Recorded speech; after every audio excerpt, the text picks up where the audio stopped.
做错了什么？堂堂王府大小姐，正有侯府的准少夫人，竟要被你踩在脚下。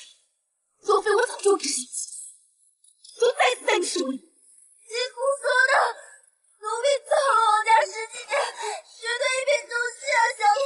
废那么多话干嘛？赶紧死！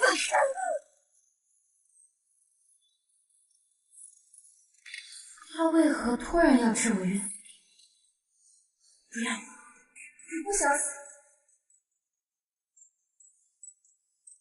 小姐，乔治斯透了，晦气。我们走。他今日驾进高门行刺，我却要冤死在此，我不甘心。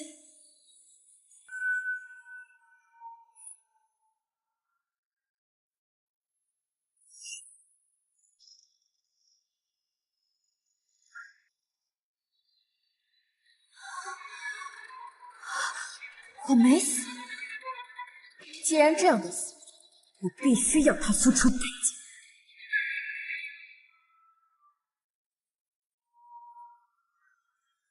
新人到！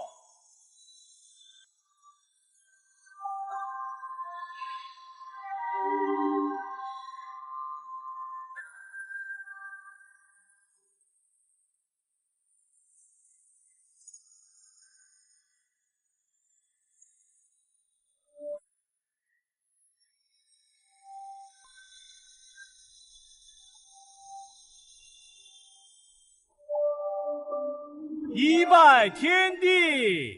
慢着！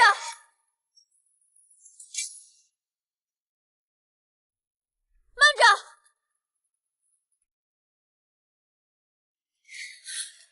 你，王青鸾，你好狠的心啊！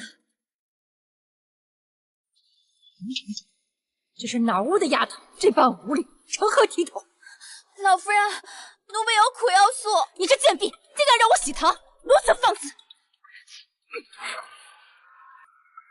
你还敢还手？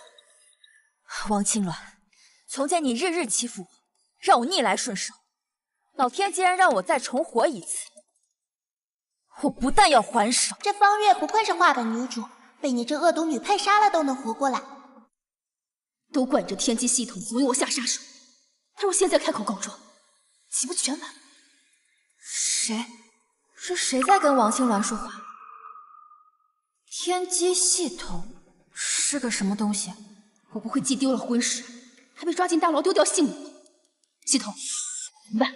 宿主别急，在画本当前的剧情里，她还只是个丫鬟，状告你这个大小姐杀她，也不会有人信的。哦，原来这是个画本的世界，我是这个画本的女主。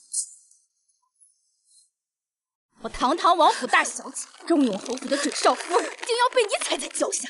若非我早就知晓结局，就栽死在你手里。难道这就是他今日杀我的原因？你到底有何苦楚？快说！那牢石子系统说的有道理，现在无凭无据，揭穿一切也没人信，不如稳住他自己而动。小姐，奴婢真的知道错了。虽然平常奴婢笨手笨脚，但是奴婢从小就陪在你身边啊！求你不要丢下奴婢，不然的话，奴婢就这样死在这里。你说什么？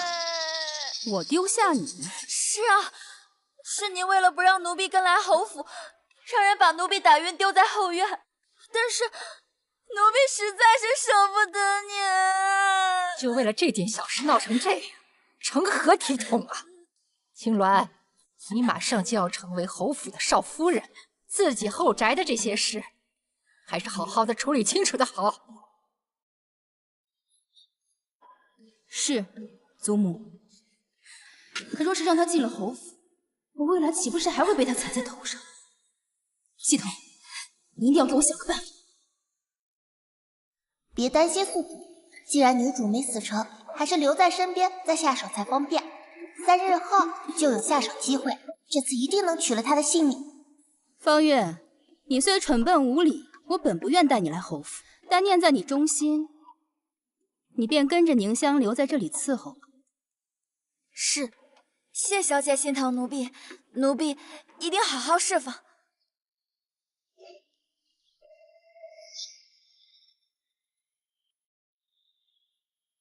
3日后，老夫人邀我游园。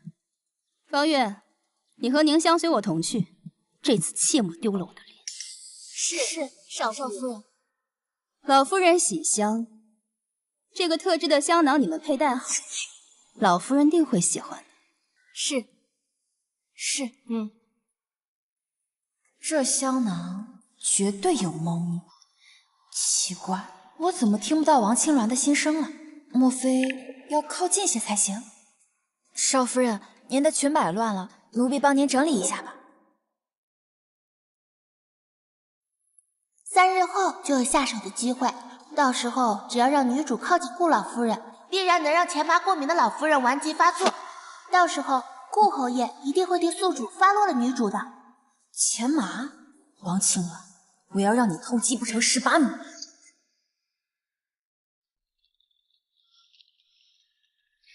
祖母，花园的花儿啊，这几日全都开了，好像知道你要来似的。甚好，甚好，春色满园关不住啊。是呢，少夫人，是那个婢女吗？她应该是从大嫂手里死里逃生了，为何又要往火坑里跳？祖母，坐下再赏。好，青鸾，这花园打理的可真好，瞧这花开得多鲜艳。祖母过奖了，孙熙只是希望祖母能开心。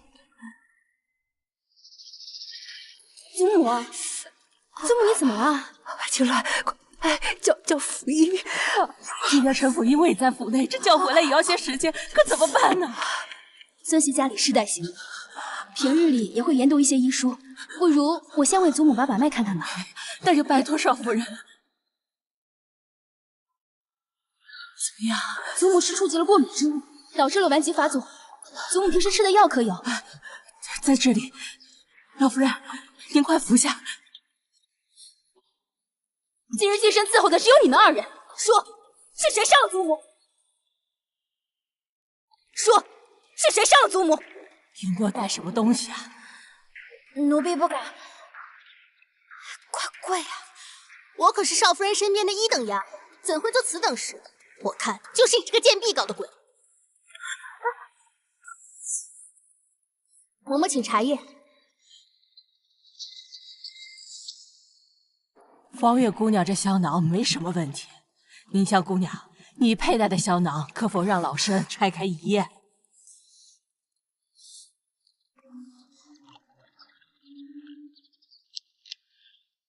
前麻，府中之人皆知老夫人对此物过敏，你怎么把它佩戴在身上？奴婢没有，老夫人、少夫人冤枉了，奴婢对此事一无所知。祖母，是孙熙管教不严，才害祖母受苦。是你，我想起来了，就是你，是你昨夜在药房故意撞我，你一定是那个时候对我的香囊动了手脚。何人敢冲撞母亲？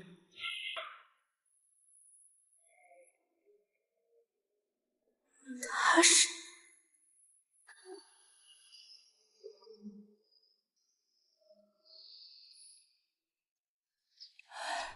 三爷，侯府3爷因顽疾深居简出，若早知他有这等英姿，当初我宁可抗命，也不嫁这成婚第2日便去镇守边关的大少爷。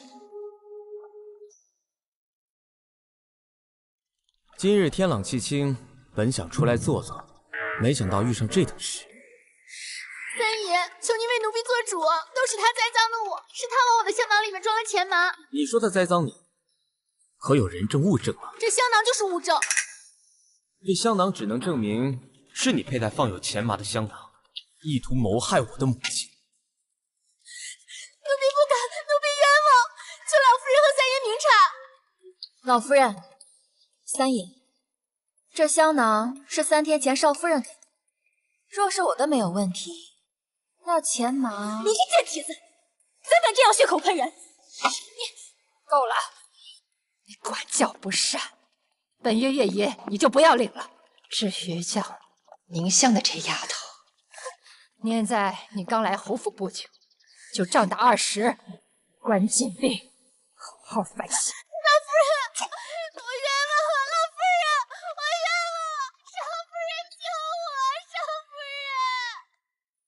老夫人，奴婢刚才听闻您患有旧疾，想起幼弟也是有此旧疾，所以家中有一个祖传的偏方。如果老夫人不嫌弃的话，奴婢愿意把祖传的偏方献上。医术，奴婢愿意把祖传的偏方献上。你会医术？家父在江湖游走行医，而且跟在少夫人身边，也听了少许。不说医术高明，但也知晓太医都不知道的方子。如若老夫人信得过我的话，方月愿意一试。你跟着青鸾多年，想必也是有些本事。桂嬷嬷在，你跟着她去药房配药。好，出什么差子？谢老夫人。她什么时候会的医术？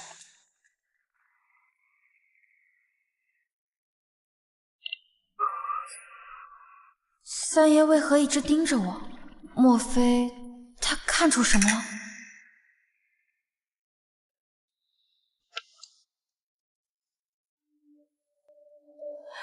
给我吧，我自己来。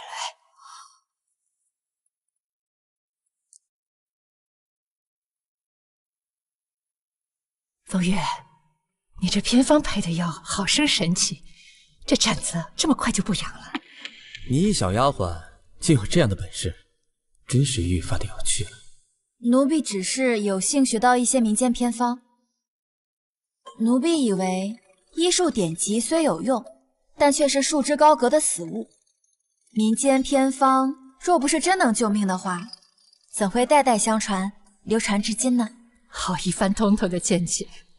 无伤，你旧疾缠身多年，这头病一直不见好，要不也让这个丫头用这个民间偏方帮你调理调理。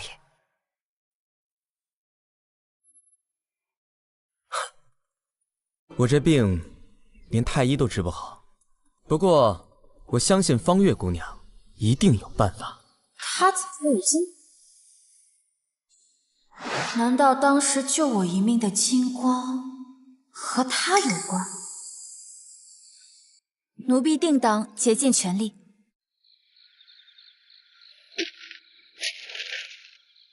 奇怪，为何顾家的医案里找不到顾无伤得病的记录呢？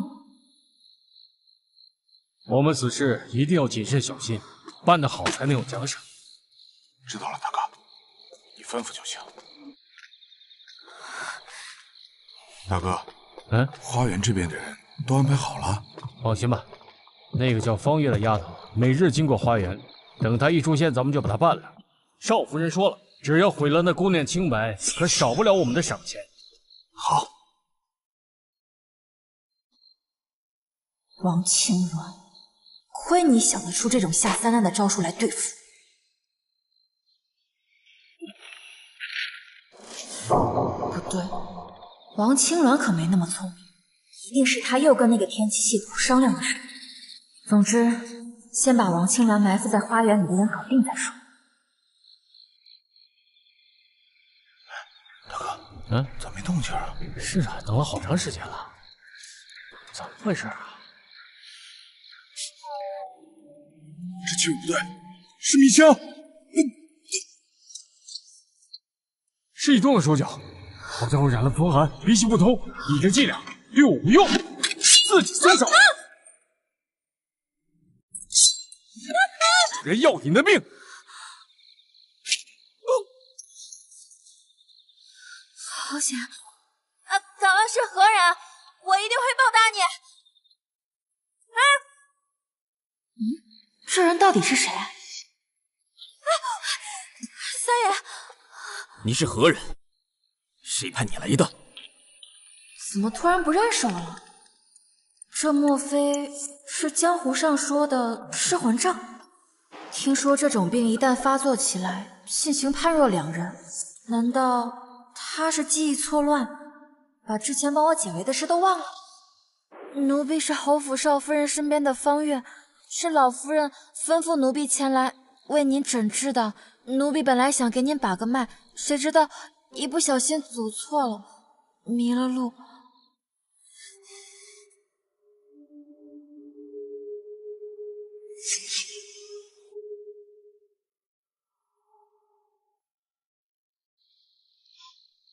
皱着眉做什么？被吓着了？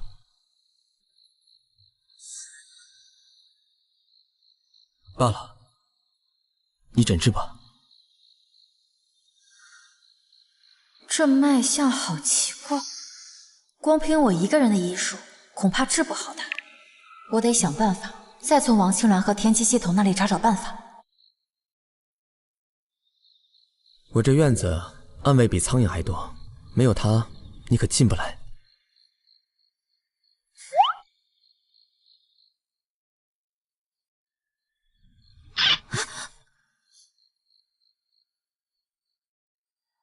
这玉佩送你了，下次来记得带上，不然暗卫把你当刺客抓了。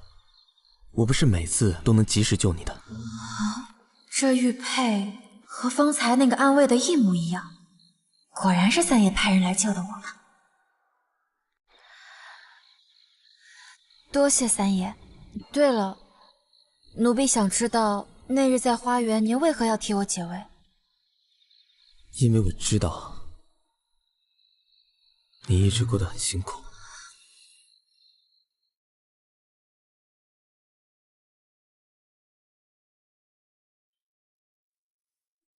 靠这么近也没动静，难不成得碰到他才行？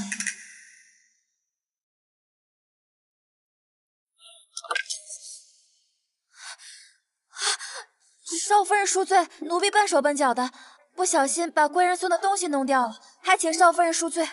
贵人？你也配贵人赏你这么好的东西？少夫人，您忘了，前几日老夫人让奴婢给三爷治病，这个玉佩是三爷赏奴婢的通行玉佩，还请少夫人开恩，把玉佩还给奴婢。什么？三爷送你玉佩？你算什么东西？这小贱蹄子！老夫人叫他去给三爷治病也就罢了，怎的三爷还送他玉佩？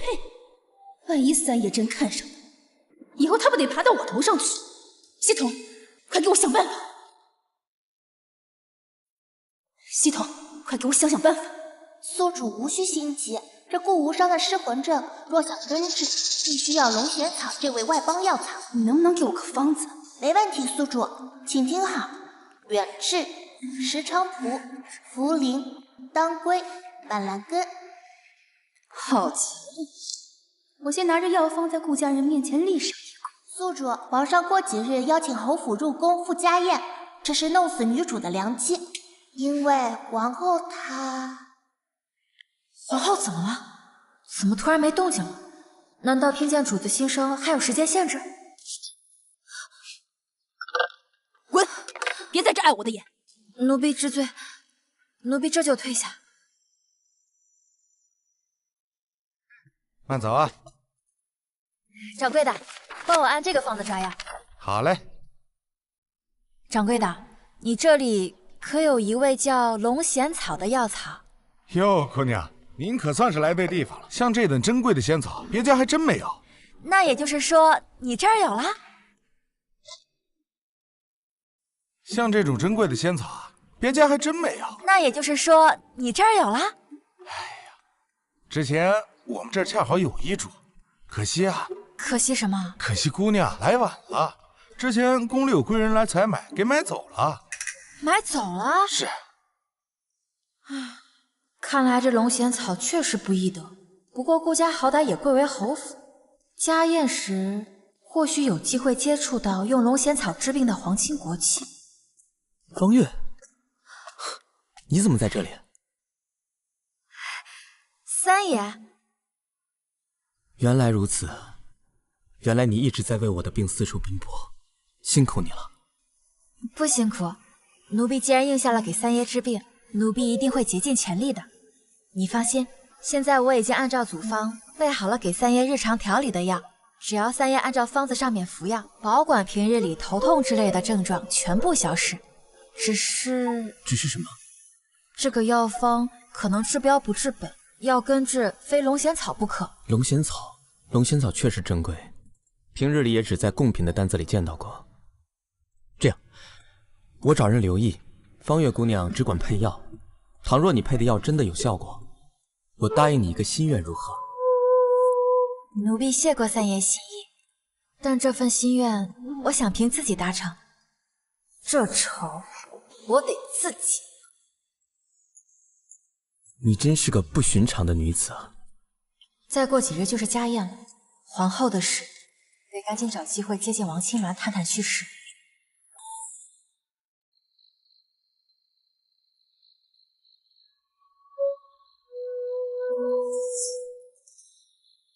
在想什么？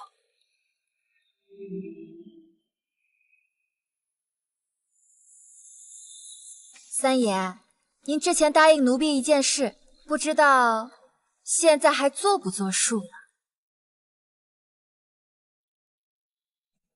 君子一言，驷马难追。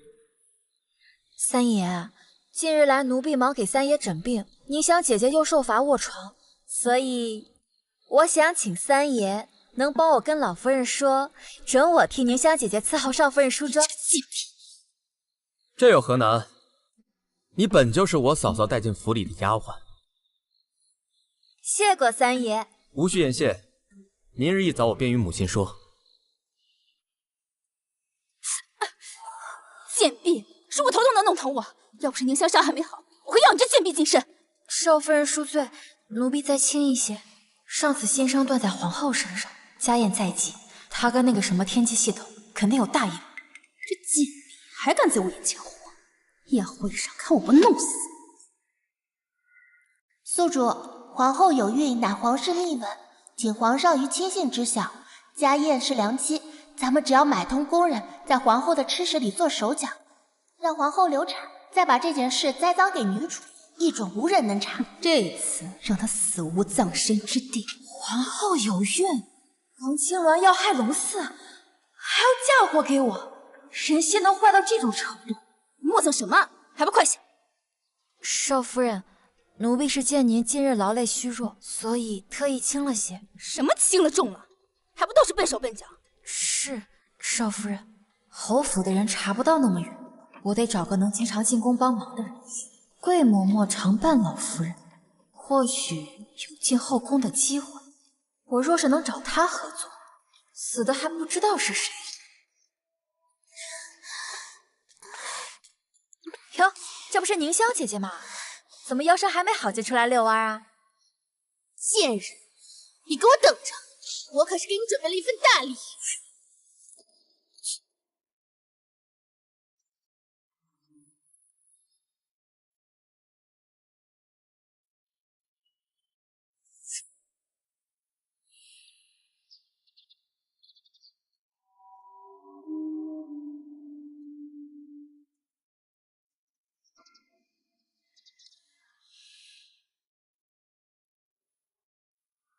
这药粉，宁香倒真敢，居然把主意打到三爷的药上。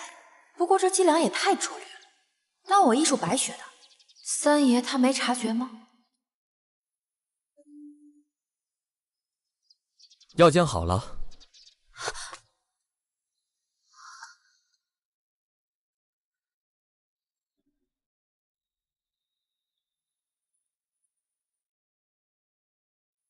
三爷，药已经煎好了，温度正合适。近日您旧疾反复，要趁热喝了才有效。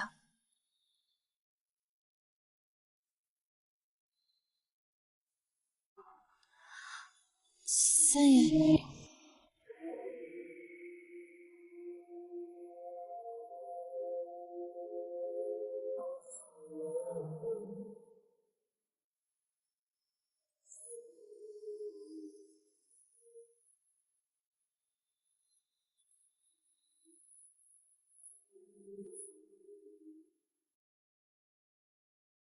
今日的药比往常甜了些，是你特意加了蜜，还是有人替我放了什么东西啊？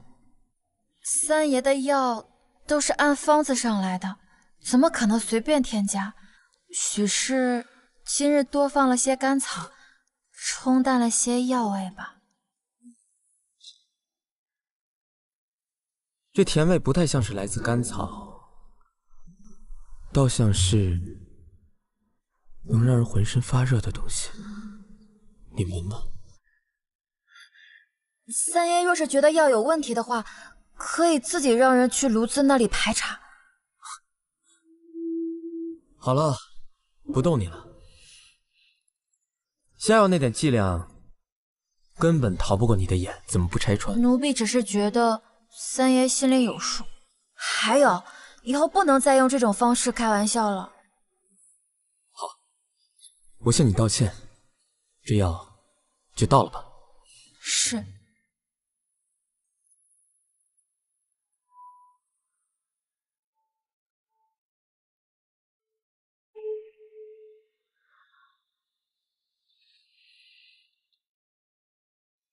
三爷，奴婢还有一事相求。说。宁乡那边，我自有办法。好。方月，三爷还有何事？下次再发现药有问题，直接告诉我，别憋着。我看你刚才一直攥着袖口，手都快掐红了。是。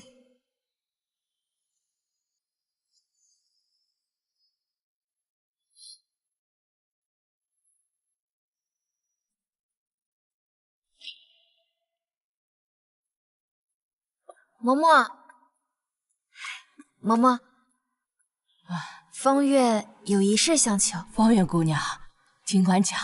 现在正是宫中家宴，人多手杂的，而且又是冷热交替之际，过敏之症本来就容易复发。老夫人刚大病初愈，所以我想让嬷嬷加派些人手，盯着点宫中膳食。方月姑娘，你真是冰雪聪明。这倒也不是全为了老夫人，主要是人多杂乱，要是有一些不轨之人谋害贵人，再嫁祸给帮忙操持的侯府，岂不是得不偿失？谋害贵人，若真有人图谋不轨，那可不是随便说说的事儿了。交给我吧，剩下的就随机应变，等着看王青鸾自乱阵脚。朕要与诸位痛痛快快的喝上一碗。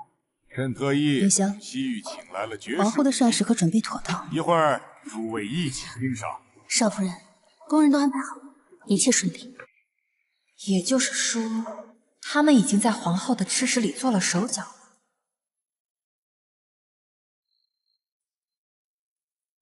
少夫人，奴婢帮您整理发髻上的簪子。宿主，药已经成功下进了皇后吃食，药效一炷香内就会发作。皇后必失龙嗣，女主将百口莫辩，得赶紧找个借口推她上前试膳。这么快，我得立刻揭穿她。方月，你……少夫人，奴婢恐膳食不洁，危害老夫人和贵人的安全。奴婢斗胆，请陛下令人彻查各位贵人的膳食。膳食不洁，你可有凭据？禀告陛下，奴婢听闻有人下毒遇害贵人，为保皇室安全，所以奴婢恳请陛下速查膳食。这丫头胡言乱语，陛下娘娘莫信，家宴乃是侯府筹备，绝无差池。啊！皇室的膳食，许半分差池都不能有。给朕查！是。给朕仔细的查！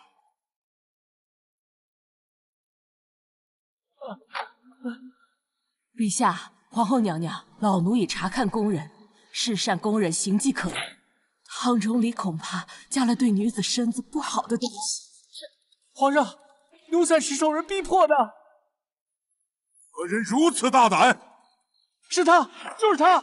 他说奴才不听他的话，就要对奴才的家人动手。陛下，臣女对奴婢冤枉，宫府人人皆知，宁香前一阵子受罚，身子不好，怎可能进宫买通宫人啊？害龙嗣可是死罪，朕定不会放过幕后之人。皇后，皇后，你怎么了？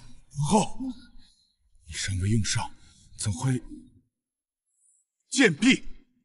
难道你在别处下了毒？陛下明见，奴婢冤枉。太医呢？速传刘太医！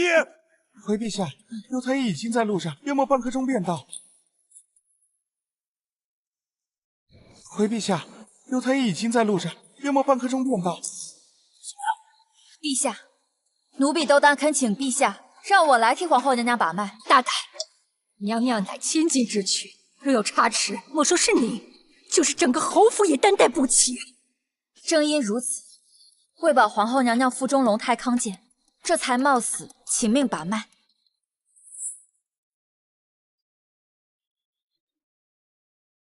陛下，臣愿用性命为方月姑娘担保。你不要胡闹！孩儿没有胡闹，此事既出在侯府，自该由我侯府之人将功补过。无伤，此事非同小可。若是这奴婢伤了皇后的凤体，莫说她一人，朕定叫你侯府上下与她同罪。陛下，臣信他。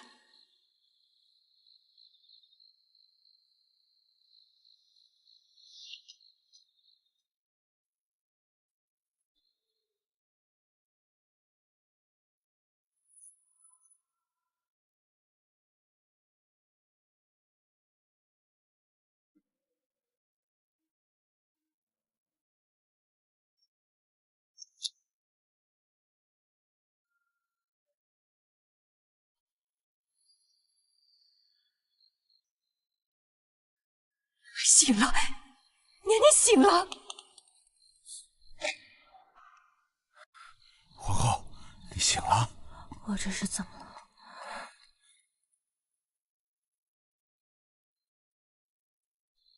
方月姑娘，皇后这是何症状？回禀陛下，娘娘只是受了惊吓，并无大碍，请陛下宽心。今日真是多亏有你，若非你及时提醒，本宫与龙嗣恐有大难。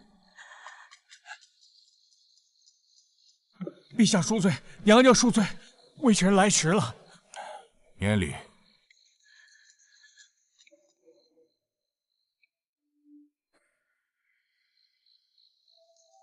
皇后娘娘，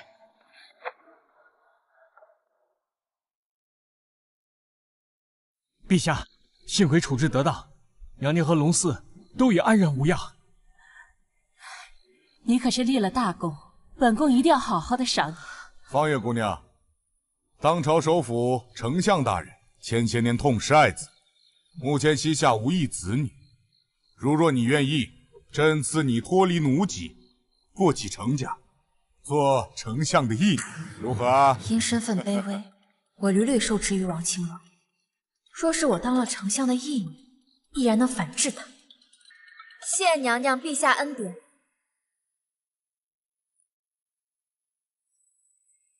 你们还愣着做什么？快点把这个贱婢给我拉下去，斩！少夫人，起来！少救我！少夫人，少夫人救我！少夫人，少夫人救我！少夫人救我！少夫人，少夫人，少夫人救我！岂有此理！方圆的贱婢翻身做了首辅丞相的义女，幸好我将自己摘干净，他们没有证据能牵扯到。宿主，很遗憾，剧情已经大幅偏离，但为了你能改变恶毒女配的命运，我仍然会站在你这边，助你打败女主。方圆，要让你生不如死！好啊，方月，你可真是了不起啊！是你救了我们侯府上下，往后去了丞相家，要好好的尽子女的本分。有时间记得回来坐坐。老夫人说笑了，我还是三爷的大夫呢，当然会尽职尽责，常来常往的。奇怪，故无伤人呢？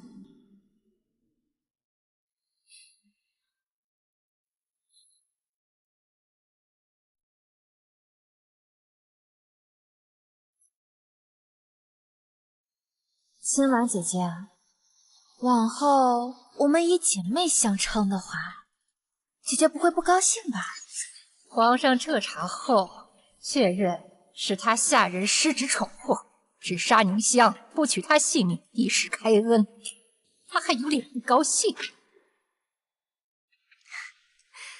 方月妹妹是从我房里出去的，做姐姐的自然觉得面上有光。哼，她还要经常过来给三爷治病，往后还怕没有弄死她的机会。没错，宿主。尽管剧情有所偏离，但今后女主的命数也会随之改变，说不定其中就有我们的机会。王青鸾，今后你我再也不分高低，放马过来吧，我不信我斗不过你。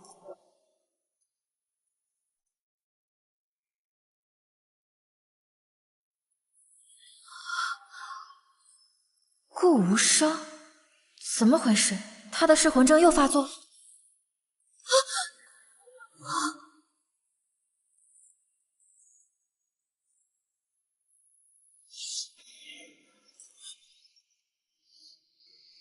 方月，你到底是什么人？奴婢只是少夫人身边的丫鬟，实在是不敢欺瞒你。区一个丫鬟，竟能准确预测皇后有孕这等大事，给我从实招来，不然就算你住进城府，我的暗卫也不会放过你。完了，被他咬紧这事不松口了。既然如此，我说什么你都不会相信的。好啊，那就让你的暗卫一直来盯着我吧。反正日久见人心，我身正不怕影子斜，你什么把柄都抓不到。反正我坦坦荡荡，我什么都没有做。若你让我发现你是楚国派来的细作，你这张能言善辩的嘴也再也不能说谎了。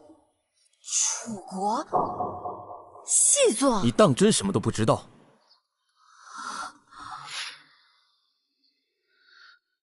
罢了，你要记住，我的病还没有好，而你还是我的医女。掌柜的，我来取。这些药材怎么都没了？唉，城西突发时疫，今早一开门，药材就被抢购一空了。哎，不，是时疫，染上会没命的，千万别靠近。姑娘，这症状是何时起的？姑娘，这症状是何时起的？昨夜从城西回来，就烧得厉害，今早就开始咳血。这时疫自城西而起，这么快就传到了城南。姑娘，你先起来，让我好好替你检查一下。你要诊治时疫病人，你可知这时疫疫情来势凶猛，你怎敢如此冒险？三爷，人命关天，顾不了那么多了。罢了，你知道该怎么做。是。三爷，这是何意？这医馆我买下了，城南医馆以后就是你医治时疫病人的落脚处。你这性子认定的事我也左右不了，干脆就奉陪到底。谢三爷。你我之间不必言谢，只不过这消息传至城西后，到时候此处怕是很快会人满为患啊！啊，对了，这是保命丹，只有一颗，以防不测，保护好自己。三爷，您放心，三爷，我不会有事的。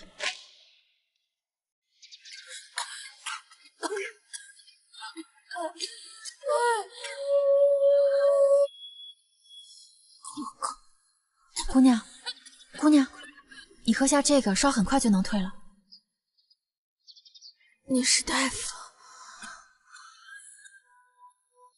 我是这里的主治大夫，你放心，我一定可以治好你。来，慢点，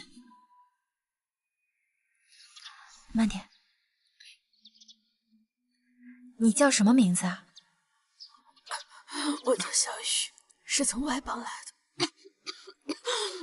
小玉，现在莫要多言，等你好了以后咱们再说。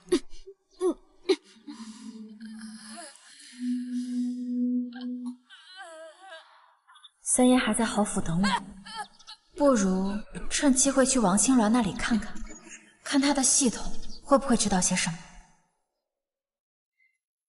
那次下毒不成，我不但失了宁香，还被老夫人禁足。贱蹄子，仗着有三叔撑腰，在城南作威作福。难不成我这次真要败给他了？如今城西疫病凶猛，7日死了近100人，如今又传到了城南，那方月跑过去，纯属自己找死。青鸾姐姐，这是在和谁说话呀？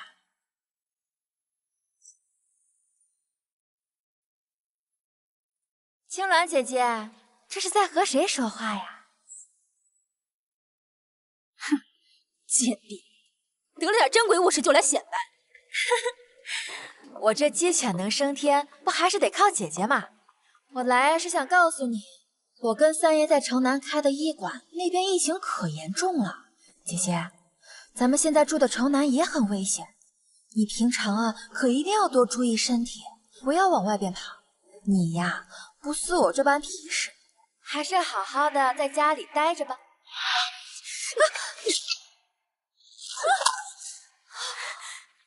这贱人竟敢如此挑衅我，绝不能让他得逞！系统，快想想办法！根据剧情，时疫将扩散到整个都城。倘若宿主想压过女主，可以献上这个药方，遏制住疫情蔓延。金银花、苍术、炙甘草、麻黄。哼，遏制住疫情，偏我就要等到疫情蔓延全城，众人束手无策时才先放，这样才能独揽大功。黄青鸾，连人命都是你立功的工具不成？我什么都没说，你能听见我所思所想？坏了，一时情急，不小心说漏嘴了。说，是不是能听见什么？宿主，女主很明显能听到我们的对话，此时逼问她，恐怕她也不会承认。但既然有这个风险，宿主该早做决断，彻底铲除女主。不回答，无所谓，反正你今天别想出这个门。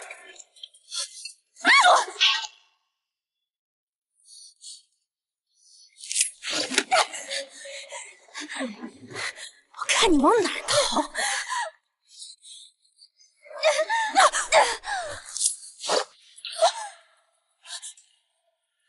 程方圆，你想干嘛？黄青鸾，我告诉你，我也可以一样杀了你，可是不屑跟你成为一样的人。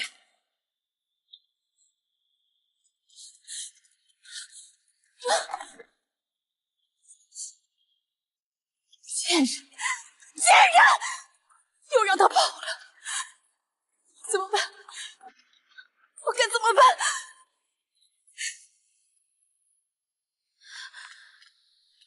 方月受伤了，还好没伤到筋骨，以后没什么事少招惹他。你和他之间的事情我知之甚少，不好劝你什么。但我看他的样子，是想要你性命。我知道了，我以后少招惹他就是。先不说这个了，我想到了一个治10亿的配方，我现在就写给你。哎，别动，你手上有伤。你来说，我来写。麻黄6钱先煎，金银花5钱。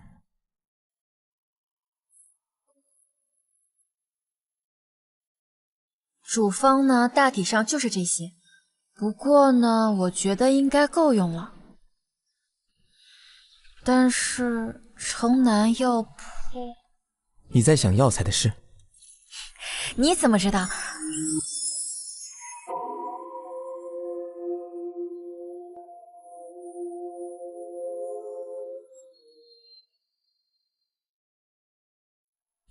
我受陛下所托，近些日子一直帮他在城西盯着疫病的事情。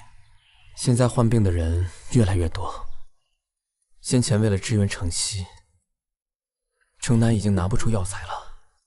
最近我一直在派人另想办法，可能需要再多等几日就会有路子。你再多给我一些时间。三爷，你真是个好人。好人呢是会有好报的，你的病一定会好的。要是你奋不顾身的去救人，你知不知道我有多担心你啊？我知道。药材和银钱的事你不必担心，你只管用心治病，剩下的我来办。至于这个药方，我会尽早拿去太医院尽快修改，好给病人服用。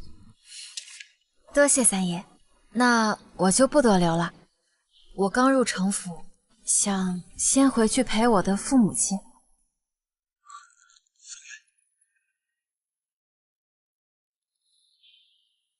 你今后还会常来看我吗？三爷，您这手倒是牵得紧，只是上次给您把脉，您的脉象还没有平稳，我可还没有把明白呢。好啊，那下次你回来再好好的给我把，把到你明白为止。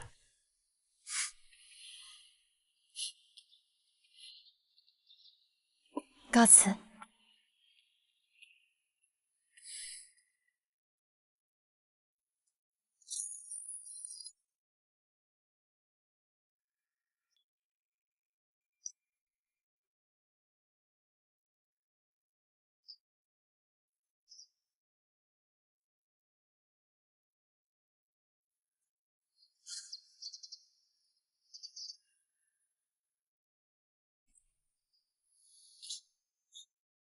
这王清鸾恐怕见一次就要杀我一次。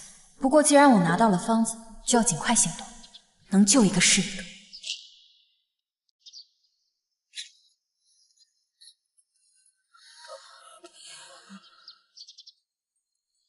起初我只是为了活命，不得不跟王清鸾争个高低，才钻研医术。可如今眼瞧着自己能够让病人好转，才知医者之责甚重。原来救人一命的喜悦远胜于与人争锋。药材和银钱的事，你不必担心，你只管用心治病，剩下的我来办。无伤，我一定不会辜负你的期许。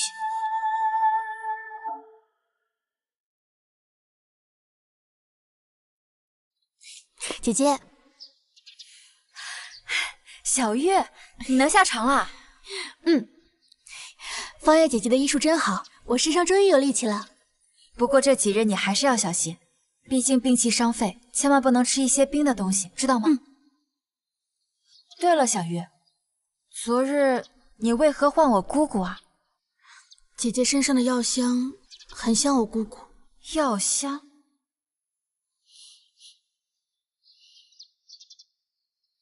你看看，是不是这个？这是楚国皇室的龙行保命丹，姐姐是从何处得来的？姐姐，你能不能带我去见见这个给你药的人？他是不是姓顾？楚国秘药，龙涎，莫非无伤他？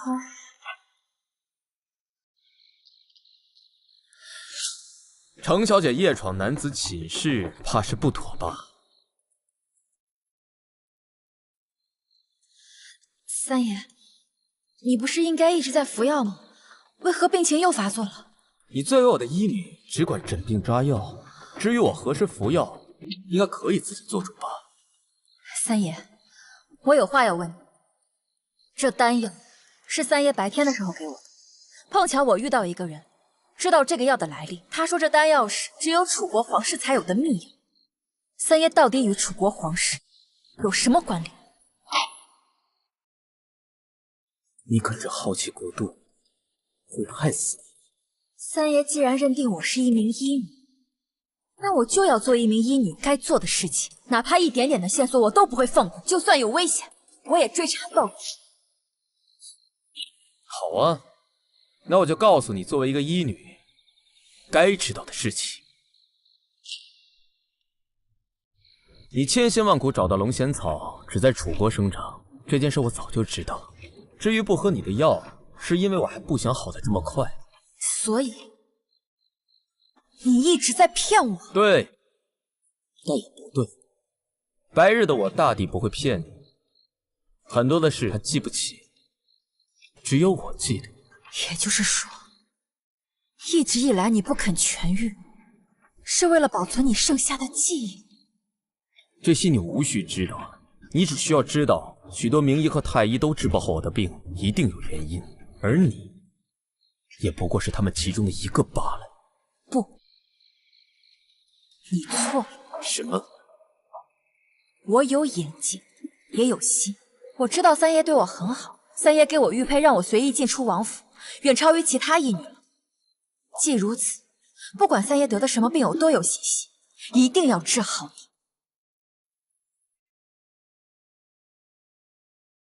我既然答应三爷要寻得龙涎草，就绝不会违背承诺。方叶姑娘，顾三爷的人把药送来了，说是从楚国的商人那里花重金买的。三爷已经给太医院的院判瞧过了，说是可以给别人服用。太好了，我一定要找个机会好好谢谢三爷。对了，方叶姑娘，你说的那个叫小玉的婢女，今天早上我看见她从后门偷偷溜出去了。什么？她病还没有好呢？不行，我得去找她。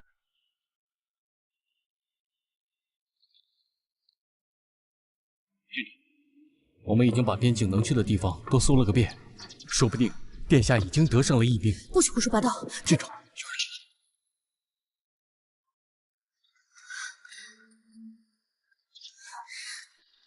你是楚国的郡主，那殿下是谁啊？姐姐，你都听见了，你对我有大救之恩，但是此事事关重大，我不能留活口。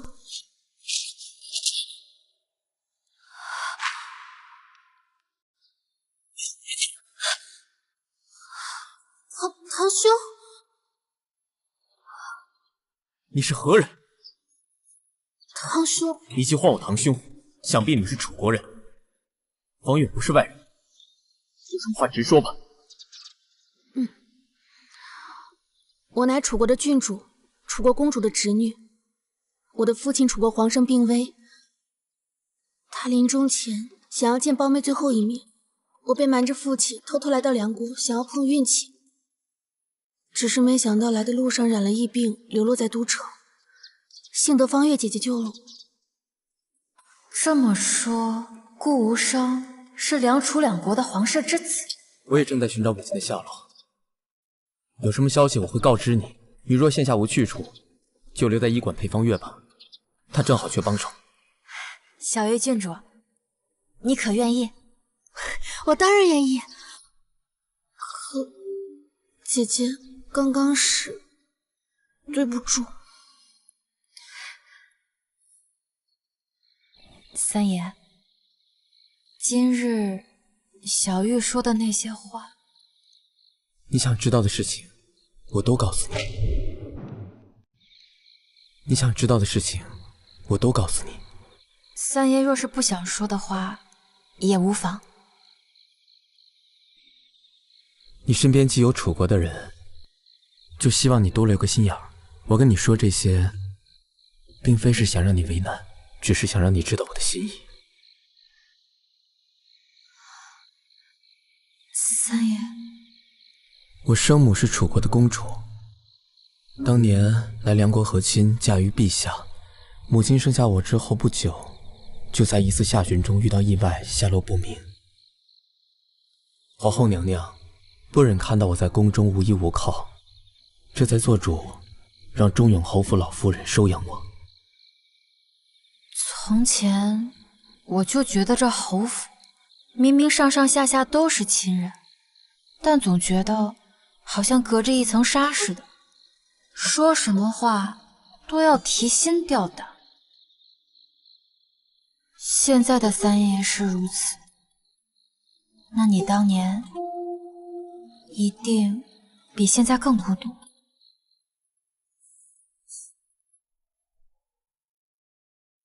可是现在有你啊，你能知道我说不出口的苦，还愿意陪着我。对，那次突遇袭击，我躲在马车的暗格里，听着外面的厮杀声，却不敢出声。最后是躲过去了，却没能救得了，没能救下为护我而被掳走的母亲。从那以后，这噬魂症就缠上我了，一半的我记着痛，而另一半的我却连痛都记不起。三爷，往前看，以后的路呢，我都会陪着你的。你记着的一半痛，我陪你一起慢慢熬；你记不清的，我们一起慢慢找。以后你叫我无伤吧，在你面前，我只想做顾无伤。无伤。方月。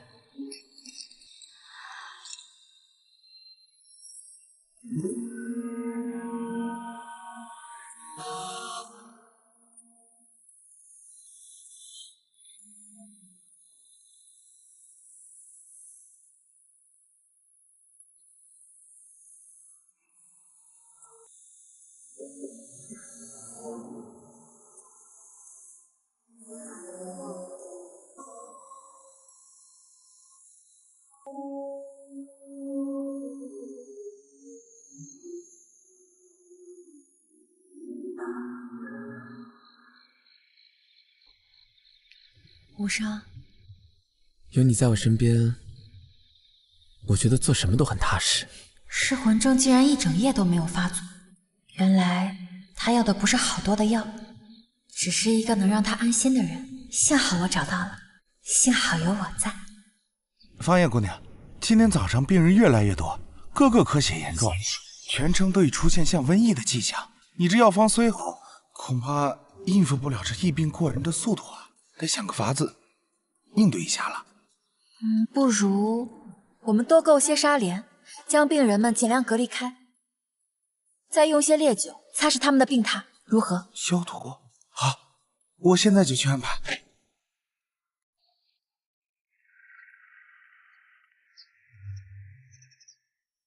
朕听闻无伤手下的暗卫近日又去边境了。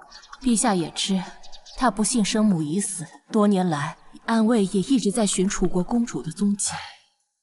朕知道，他突然失踪，这事儿是你这些年最放心不下的。当年你答应过他要照顾无伤，可我大梁和楚国毕竟是敌对关系，若他手下的暗卫再如此嚣张，你该敲打敲打他。是，陛下，臣妾会好好看着无伤，不让他闯祸的。近日朕听闻城南医馆治疫病取得了突破，而领头的正是方月那丫头。也正是方月前些日子救了一位来自楚国的女子。陛下，那丫头不过是流落异乡的病患，而方月那丫头心善，这才……你倒是清楚得很。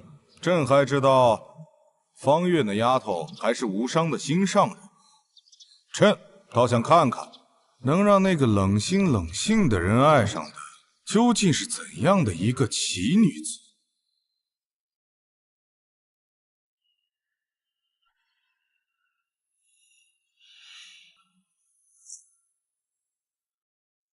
朕听说你们为了弄到药材，擅自与别国通商。陛下，方月有功，这一切都是臣的决定，还请陛下责罚臣。朕就是吓唬吓唬他，你还怕朕欺负你的神医丫头？陛下说笑了，臣只想护方月周全。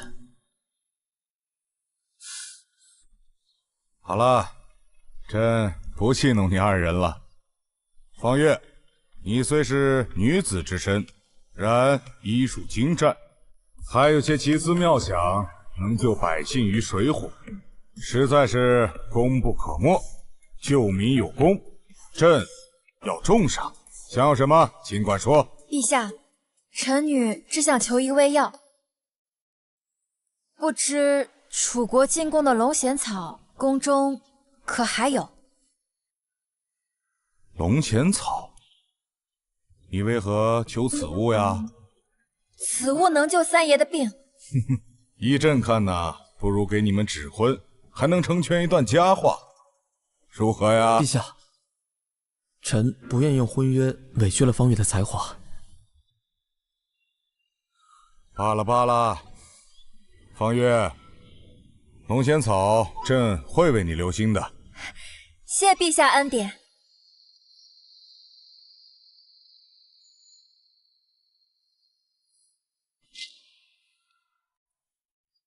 无伤，陛下的话，我还没有想好。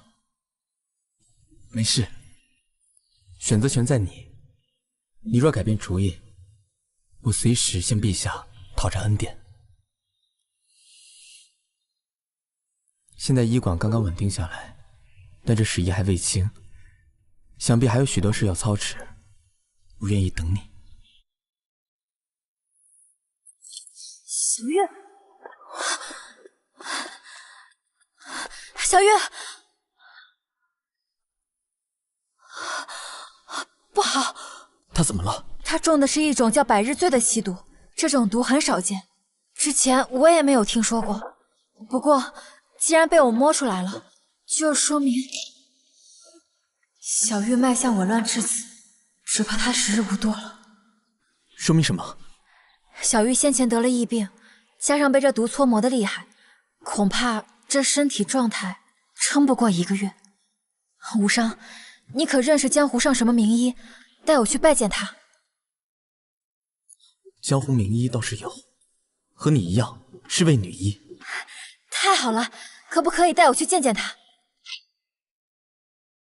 可不可以带我去见见他？不过那位夫人早已归隐山林，快马加鞭往返至少1个月，小玉恐怕等不了这么久。不如我引荐你入太医院吧。虽说现在的太医院的掌事刘太医是个连陛下的面子都敢驳的老古板，不过凭你的医术，定能让他刮目相看。太医院？我真的能去太医院吗？你上次给的药方已经让太医们大为称奇，我觉得问题不大。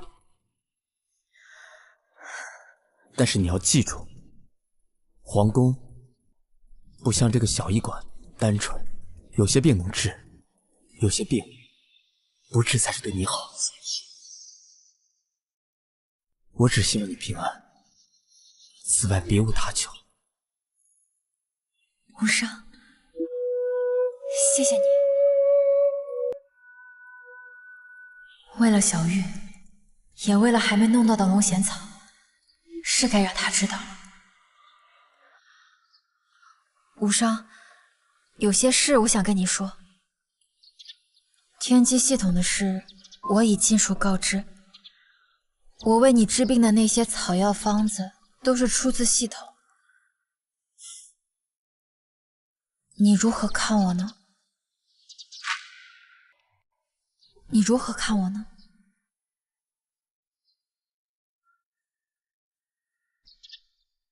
我认识的方玉从不认输，即便是靠天机，你做的每个选择都是为了救人。况且，我爱的是你，不是一张方子。不过，我以后不会再依赖系统了。我相信自己的直觉。方月，做你自己，你的未来你自己做主。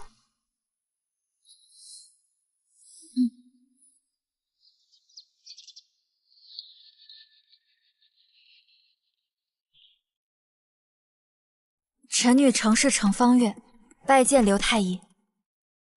我等太医并非可随意差遣之人，姑娘，请回吧。刘太医，程南疫病肆虐时，臣女也日夜照料病患，深知人命关天，所以绝无半分玩笑之意。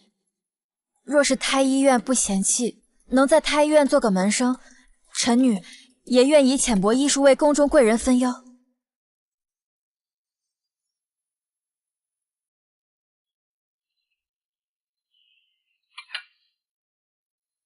说说看，这碗里是何物？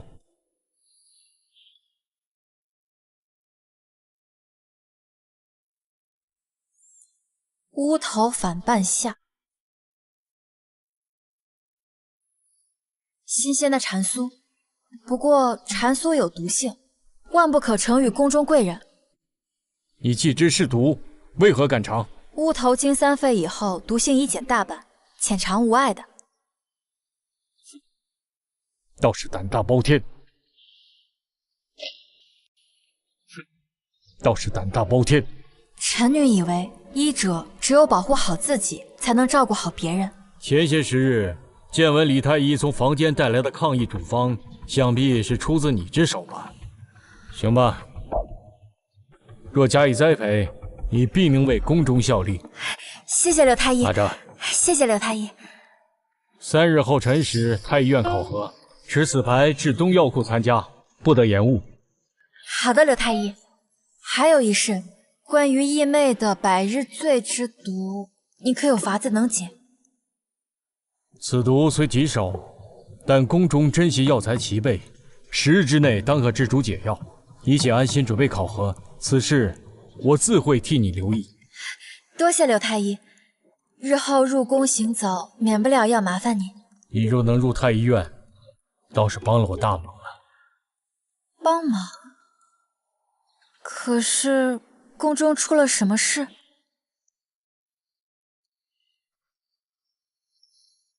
你曾为皇后娘娘诊脉立下大功，告诉你也无妨。其实皇后娘娘近日茶饭不思，精神萎靡，一众太医看了半天也没法子，怕调理不好，龙胎会损。刘太医放心，臣女定当全力以赴，通过考核，为娘娘分忧。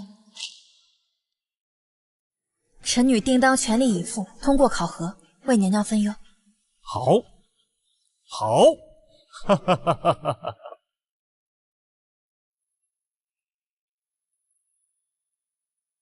哎呀，如今这太医院竟是什么人都能进得了吗？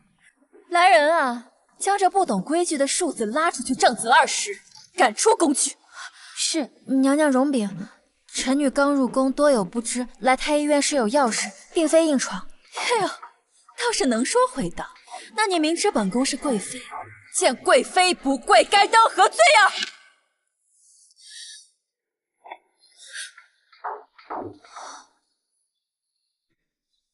贵妃娘娘问安，这位姑娘是城府上的人，又是陛下亲封的丞相义女，还望娘娘看在臣的面子上，饶了她这一次。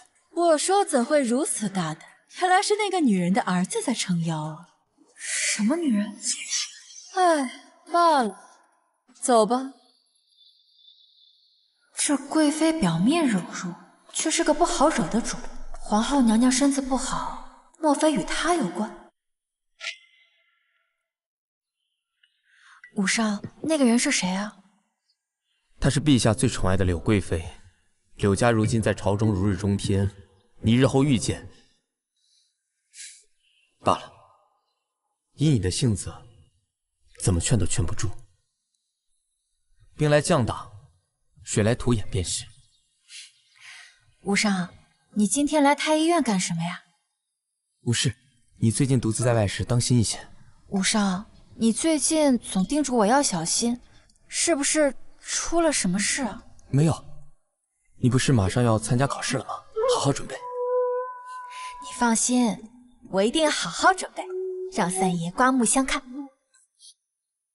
宿主，3日后，陈方月将参加太医院考核第1场，考核内容为依据病案开方抓药，考核道具为统一分发的药箱，此时为阻止其通过考核的最佳时机，这是宿主铲除女主的机会。贱人，想靠太医院攀高枝，我偏要让他第一场就栽跟头。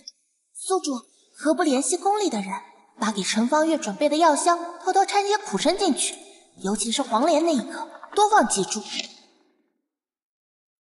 为何要掺苦参？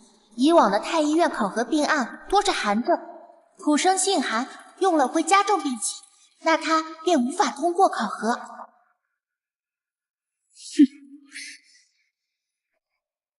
得，还是你有法子。这第一场考核已经临危不乱，真心佩服。还是要感谢刘太医给我的那杯水，不然臣女真是无计可施了。这么短的时间内，你是如何想到用水来区分药材的？不过就是熟读医书呗，黄连沉底，苦参轻服，其他药材也可用此法分辨。不错。可是，才第一场考核，宫里就有人给你使绊子，看来你得多留点心眼了。那就兵来将挡，水来土掩呗。对了，这是百日醉的解药，拿着，哈哈，可凭此方给那个小玉姑娘调理。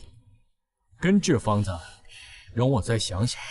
这个算我在太医院谢了当日抗疫献计之功。谢谢刘太医。哎，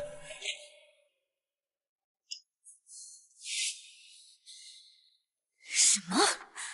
居然真的让他通过了考核？那程方月用清水分解药材，还当众指出了苦参的问题，最后竟让他蒙混过关了。天机，你不是说这是阻止他的最佳时机吗？怎么会变成这个样子？很遗憾，女主的光环太强，请宿主再接再厉吧。光环？我管他什么光环，她不过是一个低贱的医女，凭什么此次坏我好事？女主此前多次化解危机，心思缜密，远超预期。若不尽快处理，后续她进入太医院，接触到更上层人脉，你将会再也阻止不了她。若是她真的留在宫中，以后还不知道怎么针对我。天机，下一次动手，要怎么能让程方月永无翻身之日？第二场考核为针灸止血，宿主可提前给考核的病人服用活血散，只要程方月无法止血，便可借失责害命的罪名处置他。程方月，我就不信你每次都能化险为夷。贵妃何必动怒？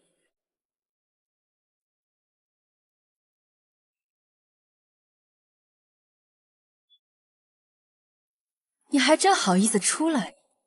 都听你的话不得去，如今却闹成了这样。贵妃息怒，这不过是开胃小菜而已。我的天机系统还没开始发挥本领。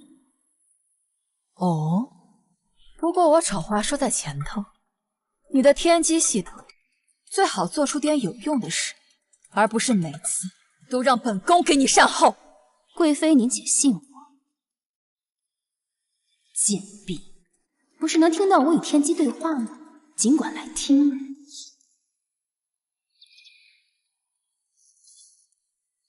方月，本宫这胎可还安稳？恕臣女直言，皇嗣虽无大碍，大娘娘应注意身体，而且忧思过重，对胎儿不利。娘娘还需找个人倾吐才是。本宫又何尝不知？只是方月你不在我身边，我始终不安稳。不如我和陛下说，直接下旨让你入太医院可好？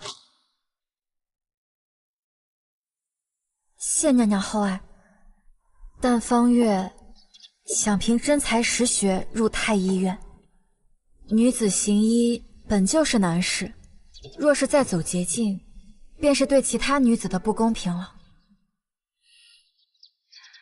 你这倔脾气倒是和无伤的母亲一模一样。娘娘，柳贵妃来了。本宫今日乏了，让她改日再来。是。那臣女就先告退了，还请娘娘好好休息。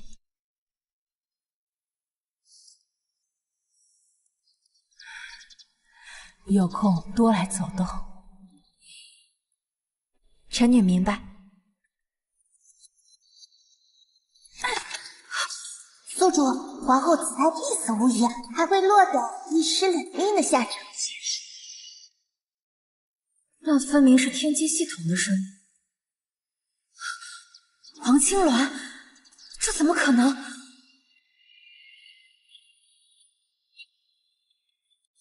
他当真听见了。回贵妃，这一次我是特意泄露天机给他听的。那这次的计划总该没问题了。贵妃，你那贱人的性子，知道皇后胎相不稳，定会拼命保胎。届时，臣女自有办法让皇后和那孩子永不见天日。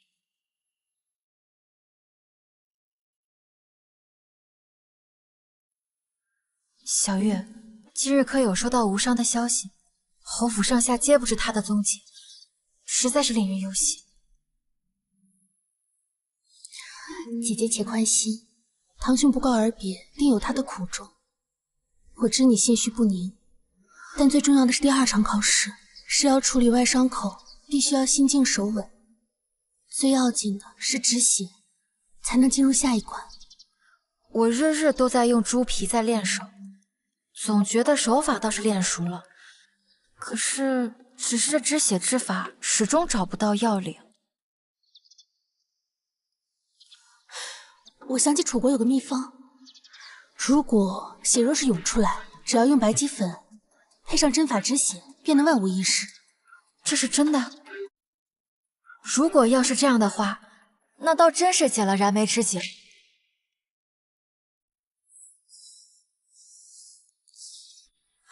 刘太医，方月姐姐她考得怎么样了？别急，我瞧见陈姑娘动作倒是利落，只是那患者的伤有些古怪。我远远看着，创口明明不大，可血就是止不住。陈姑娘按了好一会儿，纱布都染红了好几块。止不住血，会不会是有人在暗中使坏？第1场考核就有人这样，是不是这次又被针对了？不好说。张太医刚才还走到陈姑娘跟前，那语气倒像是故意在施压。我瞧陈姑娘也没露怯，还在仔细查探伤口的蹊跷之处。别紧张，方月姐姐那么聪明，肯定能想到办法的。还有楚国秘术，一定能过关的。我相信姐姐，姐姐她心很细，又懂药理。既然她已经发现伤口有蹊跷，就一定能找到止血的法子。刘太医，刘太医，刘太医，臣女要告发，有人对太医院里的病患动了手脚，药里掺了活血散，导致病人失血过多，差点身亡。这可不是小事，你有证据吗？找那位病患当面对质就可以了。刘太医，此人确有服过活血散的症状。那伤患可招供？那病人说是自己不小心吃错了药所致。不可能，第1轮考试的时候就有人调换过我的药箱。说是刘太医同意的话，臣女愿与那病患当面对质。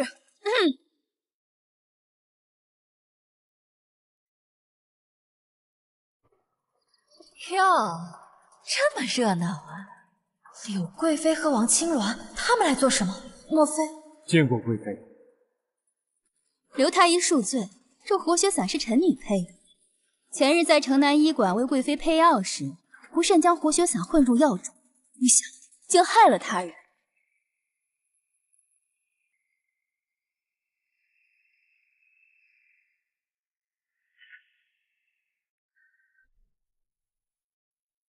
确实是治疗经行腹痛的方子。荒谬！那方子分明是他方子在此，你还有什么话说？此事到此为止。第3场考试务必严加把关。方月妹妹，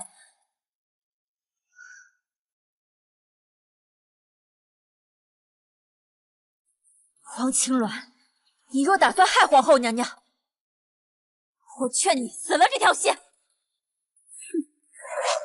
本宫竟不知一个臣女也敢妄议恭维。本宫刚刚似乎听见，好像有人诬陷本宫的人谋害皇后。我只不过是问问顾夫人，皇后娘娘凤体是否为何？可是方月妹妹刚刚明明还说，不自量力的东西，就你还敢跟我斗？来人，此女污蔑本宫的医女，杖责50。是。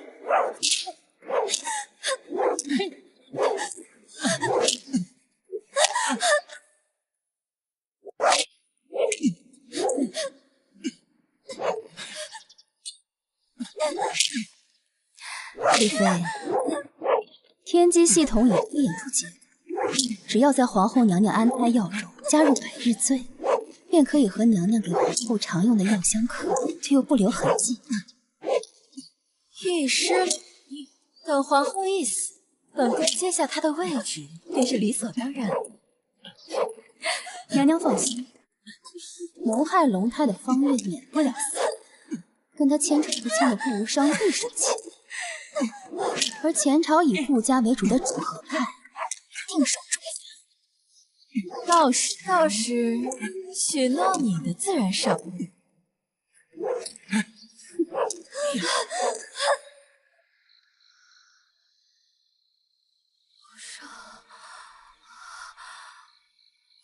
姐姐，城府的下人都来寻你好几回了，你真不跟他们回去吗？我如今这副模样，如何回去？若让爹娘瞧见，只怕要平添忧虑。你且忍一忍，我这去寻楚国上好的金疮药来。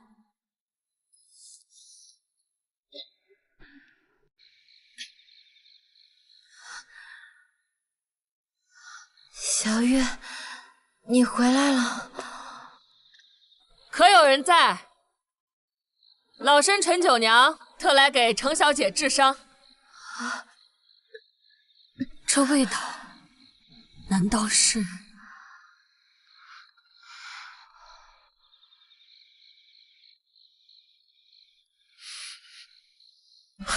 老身果然没有问错。这有人会熬续骨膏，想必你就是陈方月吧？正是，请问您是？我是纯九娘。我闻见这院子里有人熬续骨膏，便找了过来。没想到还真的是你啊！方月见过纯前辈。你别动，我来看看。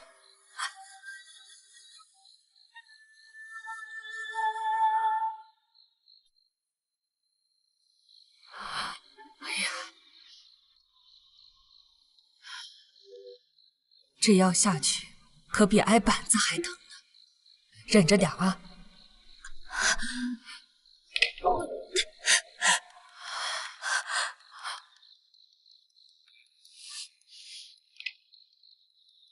这是……你可认得顾无伤？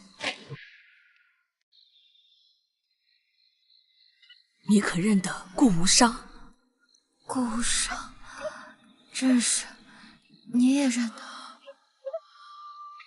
我当然认得，这是他娘从不离身的玉佩上的花纹。看来他还是不愿意治他那一惊一乍的臭毛病，也还是会记得他娘亲。哎呀，臭小子！您知道他的失魂症？要是没有我，那臭小子早就是个死胎了。哎呀，他有什么事情是我不知道的？莫非他就是无伤说的那位江湖上有名的女医？那孩子还是那般倔强。您说无伤的母亲？当年我随公主嫁来梁国，亲眼见她从宠冠六宫到被贵妃那毒妇陷害，还好有这身医术，才能保她二人平安。贵妃？您说的是柳贵妃？没错，那毒妇竟然在安胎药中下了千日醒之毒，害得公主生产时难产。若不是我用祖传的9转还阳方，恐怕公主早就一尸两命了。九转还阳坊，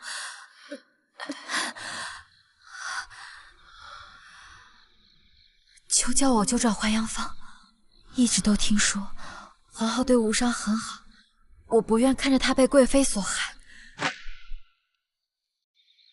看来那臭小子还算是有眼光，看上的是你这样的姑娘。我现在连他人在哪儿也不知道。嗨，别担心，那小子有数得很。既然没说，那就是没事儿。你还有更重要的事情要学。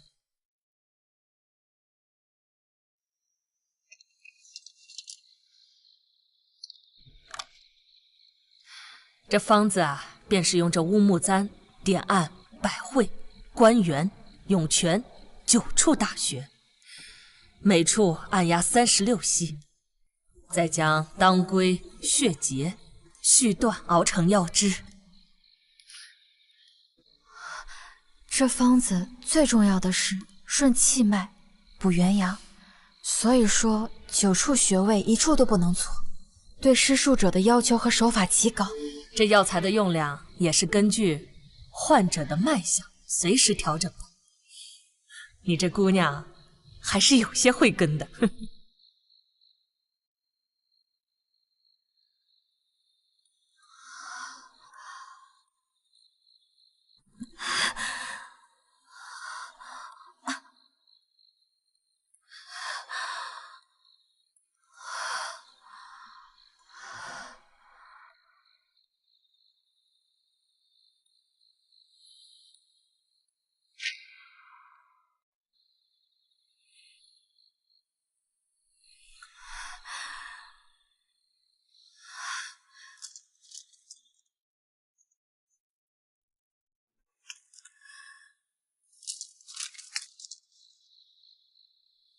柳家将我母亲囚禁在城西别院，这是我母亲替身嬷嬷偷偷传出的血术，本想快马入宫成禀，谁知回来路上遭了歹人埋伏。柳贵妃这次恐怕是想置我于死地，但你莫怕，我自有法子应对。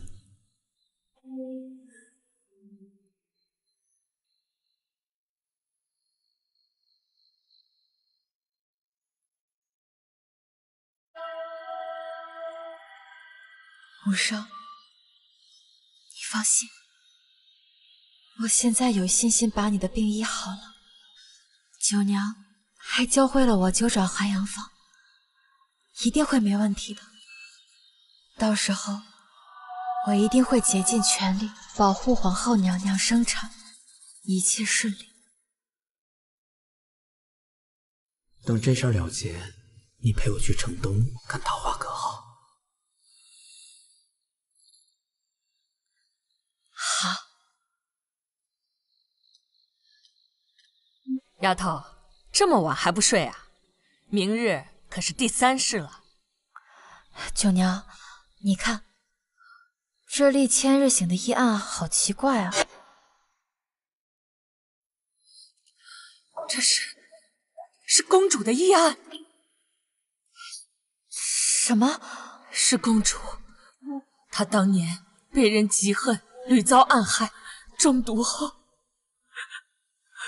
忧郁难产。若非那毒妇，公主何止于此？无伤的母亲一定是一个很坚强的人。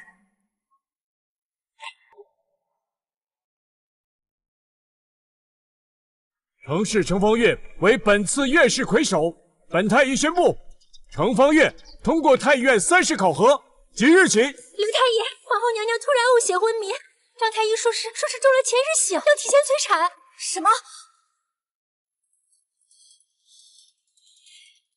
陛下，程方月，快将你熬制的解药呈上去。是。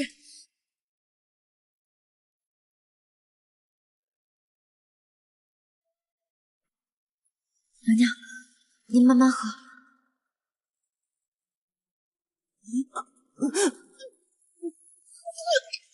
怎么回事？皇后娘娘，程方月，你给皇后娘娘喝了什么？怎么回事？我明明做的是正确的解药，难道皇后娘娘中的不止千日行一种毒？陛下，娘娘，臣女也略通医术，敢问可否给皇后娘娘诊？陛下，娘娘，臣女也略通医术，敢问可否给皇后娘娘诊脉？快去，还等什么？快！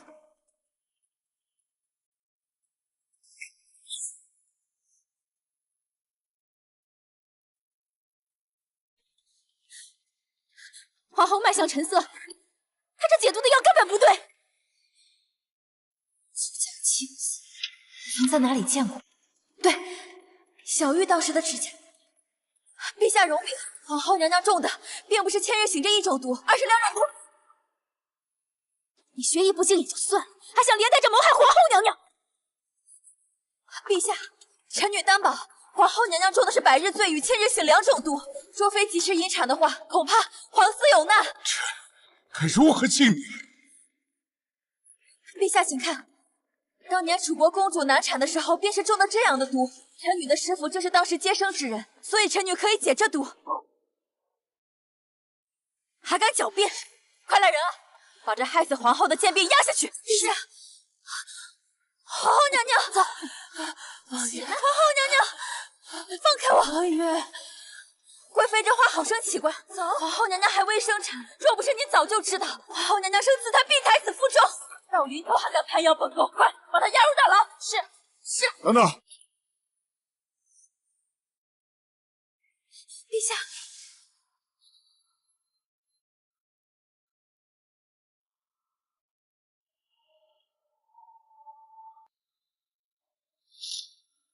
陛下，臣妾。方月，你且上前一试，倘若不成，和无伤的罪责，朕将一并处罚。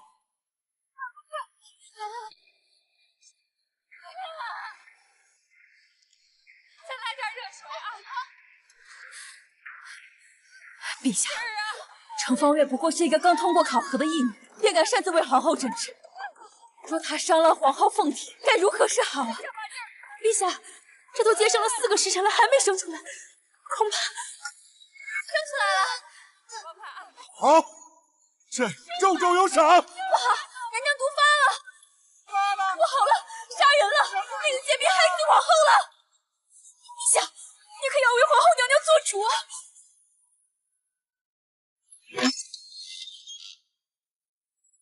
恭喜陛下喜得皇子，皇后娘娘和皇子母子平安。好，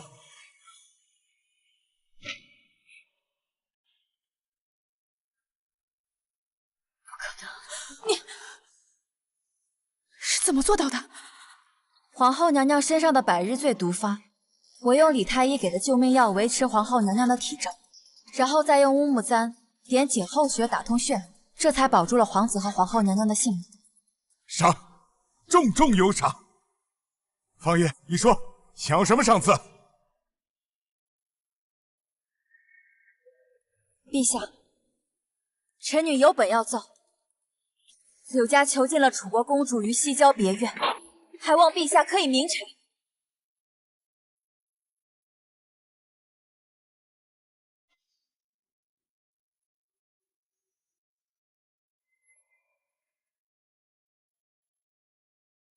柳贵妃，这到底是怎么回事？陛下，臣妾怎会做如此荒唐之事？陛下，此函与守院人供词是一致的，陛下明察。陛下，臣妾冤枉啊！臣妾冤枉啊！够了！皇后脱险乃是万幸，今日乃大喜之日。柳贵妃的事，择日再查，不必再争了。无伤，你回来了吗？你怎么还没回来？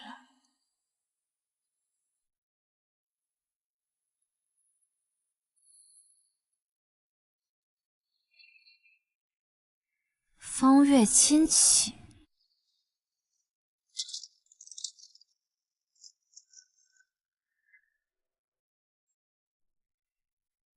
承方月亲启，5日后梁国使团离京，届时必是最好的时机。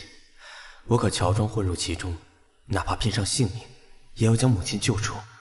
此事凶险，皇后娘娘又刚脱险，宫中需你坐镇，勿为我分心。无伤。我就说你不会那么老实放弃，果然在暗中筹划。楚国公主被囚禁在西郊别院，看来我得想办法前进西郊别院了。陛下，昨夜西郊别院遭贼，顾三爷行迹可疑，还请陛下彻查。无伤来过书信，他已自请随使团出使楚国议和，怎会有闲暇作乱？若无其事，何不允臣妾搜顾府？这不可！够了，别吵了！够了，别吵了！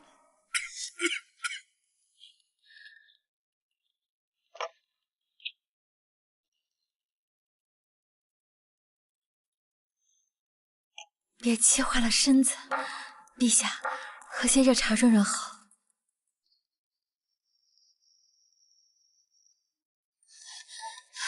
慢点喝，陛下。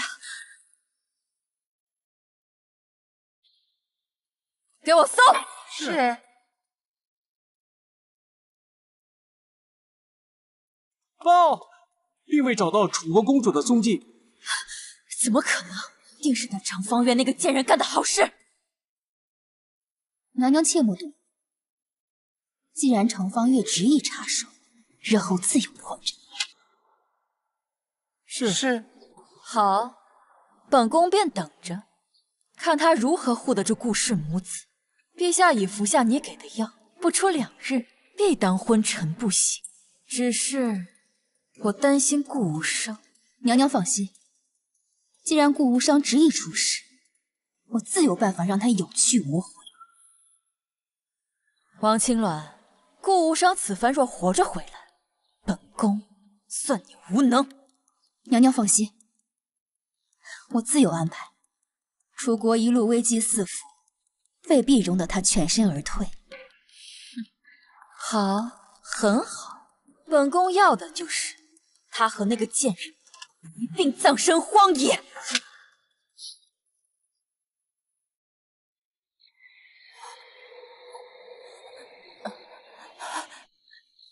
柳氏，你竟敢毒害陛下！皇后娘娘此言差了，陛下不过是龙体抱恙，暂时昏迷罢。至于你，史书上只会记载皇后娘娘因忧心陛下而薨逝，待陛下醒来，今夜发生的事自然无从知晓了。程方月正在赶来送死呢。来吧，程方月，我就不信你还能逃。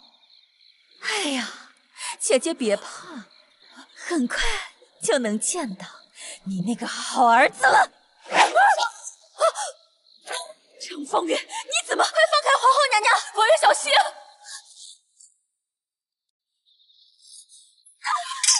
小心！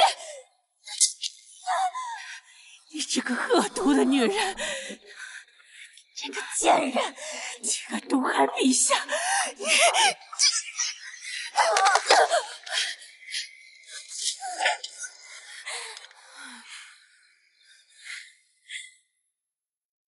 贱婢，你恐怕还不知道吧？你的心上人已经死在我手上。不急，我一会儿便送你去跟他团聚。你说什么？无伤？不可能的，不可能的，无伤不会死的，不可能的！就凭你也想跟我斗？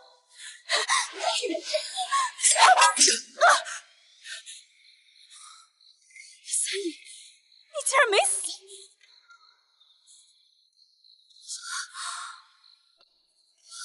无伤。方月，别怕，我保护你。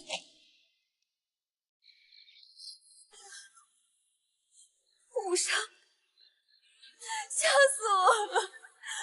我以为你已经死了。生。有你在，我不会死的。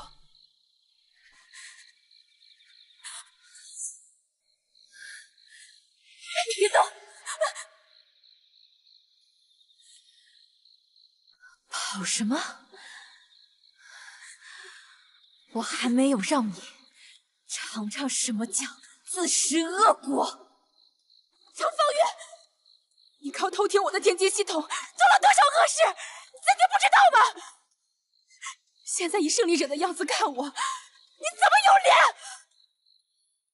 的确，我赢得不够光彩，但是我至少不会像你一样草菅人命，从那么多条人命上跨过去。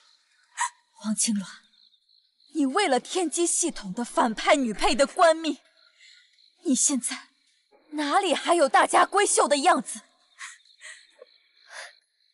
今天我就要告诉你，什么叫做自作自受，咎由自取，这就是你这个女配的命。天机系统，天机系统，回答我呀！杀了这个贱婢，杀了他！天机系统，天机系统，回答我！天机系统，回答我！宿主已无活路，正在搜索下一个目标任务，请稍后。天机系统，永别了，救我！王青鸾。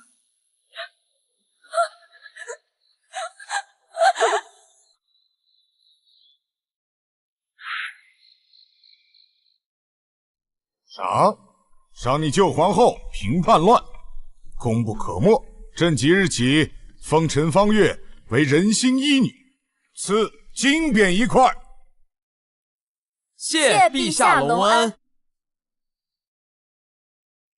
自那日逆转战局，柳氏全族都被打入大牢。这一场逼宫，终于以柳氏阴谋败露的结局告终。正义终将胜利。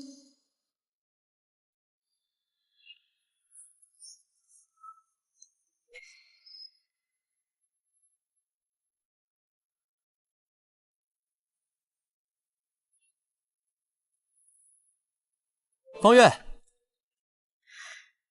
今天怎么这么早就回来了？我去买了一些糕点。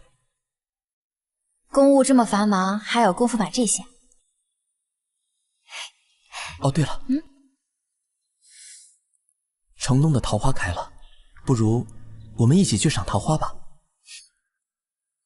好，走。